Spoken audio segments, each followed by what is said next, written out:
Well, good morning, Jayendra Rana here. The topic for the discussion today is packing methods in marine insurance. Packing methods in marine insurance. The marine cargo policy risk cover extends to virtually any item or anything in transit under a contract of affringement. A mixed policy combines times and voyage risk. Very often the question of adequacy of packing or packaging for imported or indigenous goods transported over sea, air, rail or road arises, and hardly any technical attributes are available to measure this elusive factor. So, see some available data on the subject and some specific recommendations. Transport, packaging, and their contents are influenced by the mode of transport. Depending on the mode, packages will be exposed to different kind of stresses. The main stresses are mechanical strains. The most common mechanical strain on the transported goods are force stress, such as staking pressure and shocks, and energy stress like vibration and dropping from a height. Then climatic stress. Climate plays a vital part for durability and the performance of the package during the transport. The method of transportation presents a number of potential strains on the packaging. Some of them are, say, sea freight, rolling, lifting, pitching, yawing, jamming; air freight, acceleration, retardation, lifting, dropping, pitching, jamming; rail transport, acceleration, shunting, shocks, centrifugal forces, and jamming; and then road transport, acceleration, retardation, centrifugal forces, and jamming. So the packaging should directly relate to the product, which implies that there is not one unique answer to the question. When deciding on the types of packaging to select, the following factors should be kept in mind. First, characteristic of the product: weight, shape, etc.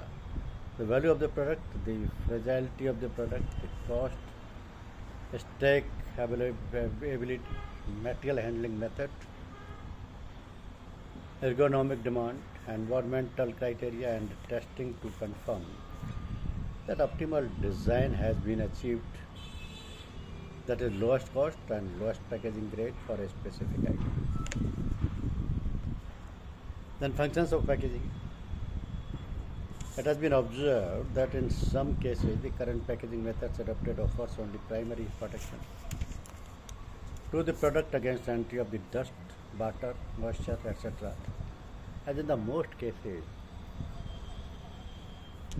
the entire product is encapsulated with thick plastic sheeting.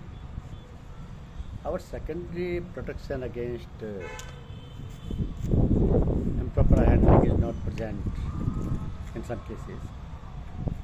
Secondary protection against damage due to mishandling is vital. Claims attributable to absence of secondary packaging constitute to inadequate packaging and hence be termed not admissible. Then test methods. Firstly, the packaging material is subjected to various tests to confirm its compliance to applicable ISO standards. These are bending test to EPU 48689, moisture absorption test, cutting resistance test, test of glued joints, joint test. Having arrived at a satisfactory solution for the packaging material, it is necessary to carry out tests on the designed package to confirm its suitability for the intended purpose. So packaging is tested in two ways, namely regarding the material performance and also how they perform during the actual transportation. The transportation testing program should represent highest normal strains that would occur during actual transportation. So following tests are considered necessary. First, drop test. To ISO 2248, this test will stimulate actual shock by dropping the package freely against a rigid plane surface from a predetermined height. It is so arranged that the package hits the surface diagonally against one corner, which represents toughest condition in use. Then compression stacking test. This test is performed to assess the ability of a package to withstand comprehensive forces and protect its contents during compression. This test will reveal the performance of the bottom-most package in a stack during storage. Then horizontal impact test. ISO 224 in a test rig, impact can be simulated by applying horizontal velocity to the test specimen and bringing it to rest by impacting against a rigid vertical impact surface abutment. Then rolling and dropping test, ISO 2876 and 8768. Then rolling test rig, the package is placed on a horizontal impact surface with the testing surface down. The package is titled gradually until the point of balance on the edge is reached. Then it is allowed to overbalance without thrust so as to impact on the surface. So this process is repeated for all the 6 sides. The condition of the contents are closely examined. Then vibration test. ISO 2247 and 8318 various forms of transport where vibrations can be simulated in a lab and test bench to which can be made to swing and vibrate in any direction with a number of variable frequencies and amplitudes to emulate road conditions. So for many products, protection against mechanical shock or impact during transportation is still that is necessary. However, there are products which may be sensitive to vibration and prone to suffer damages. In such cases, it is essential to determine the natural frequency of vibration-sensitive product and ensure that vibrations induced by the transport does not ever coincide with the natural frequencies of the product itself. The typical vibration frequencies for most common modes of transportation is given below, like water spray test. ISO 2875, in this test, each area of the package is sprayed with water, maintained at constant temperature at constant specified rate of flow for a specified period of time. The test package is then filed with intended contents and closed in the normal manner. So water damage to the contents is then checked and recorded in each case. Then product fragility and G factor. The first step toward determining the amount of cushion needed is to establish the amount of shock the product can survive on its own. The fragility of a product is expressed in terms of G value, which is unit of acceleration of gravity, that is equal to 9.8 m second square. So fragility is best determined in a lab by subjecting the product gradually to severe shocks and arrive at the highest declaration, which did not cause damages. See, this all depends upon the carriers and conditions or source of vibration and the frequency range. Say for example, truck is there. Truck carrier is truck. Source of vibration is normal highway travel suspensions, tires, structural chassis. So frequency range should be normal highway 2 to 10, tires 15 to 20, structural chassis 20 to 70. Similarly in rail, normal freight wagon suspension 2 to 7, structure of 50 to 70, rail joints 30 to 300.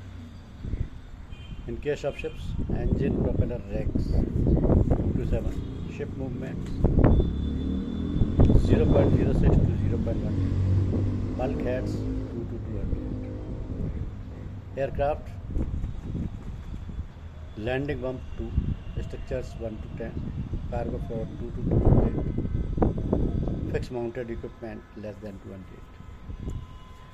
In case the cargo is extremely fragile, aircraft, altimeters, gyroscopes, items with delicate mechanical alignments 15 to 24, very delicate, that is medical diagnostic apparatus and X-ray equipment 25 to 40, delicate display terminal printers, test instruments, hard disk 40 to 60, moderately delicate stereo and TV receivers 85 to 150, and then rugged machine tools, sewing machine, table saw, etc. 150 plus. So low fragility zone is covered in the range of 15 gram to 25 gram applicable, where both hidden and visible damage is possible. Average fragility zone extending from 25 to 50 is applicable to situations where there is moderate stability and survivability is built into the product. Some damage prevention methods are there, like load securing. If the cargo is secured against rolling, tipping and shifting, it will absorb a smaller amount of shocks and vibrations during transportation, thus minimizing risk of damages. It is possible to reduce cost and save brand damage. Then corrosion protection. Corrosion is destruction, degradation or deterioration of material due to the environmental atmosphere reaction. Normal iron is iodized, and when energy is added, iron wants to return to its natural low energy state. Corrosion protection packaging is necessary when the products are transported by air, sea or road or stored for a long period.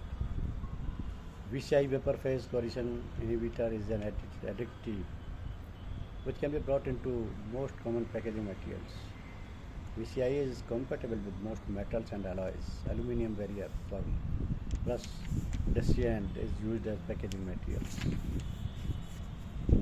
And then impact indicators. These indicators detect the record impact and mishandling of fragile sensitive goods. The device incorporates a rare indicator that clearly shows when mishandling has occurred. Tilt sensors. These sensors are attached to the goods directly, and indicators detect and record unacceptable tilting of goods that must normally remain upright during transportation. So the sensor provides a visual deterrent to unacceptable handling. Advanced tilt sensors will record exact angle of tilt. So many trucking companies have central transit depots where the goods to be delivered to different destinations are unloaded, transshipped and regrouped and loaded into different trucks. There is nothing wrong in this principle except that the goods do not seem to get due share of care while unloading and reloading in different trucks. So it is the time that all cargo carriers, stickers, state RTOs and Ministry of Transport, Government of India take note of the problem to ensure that currently experienced heavy but avoidable transit loss by insurers is brought down to the absolute minimum. IRDA may please call for and examine statistical data on these losses if they so desire and initiate necessary steps to bringing in suitable insurance regulations in this regard. Thank you very much.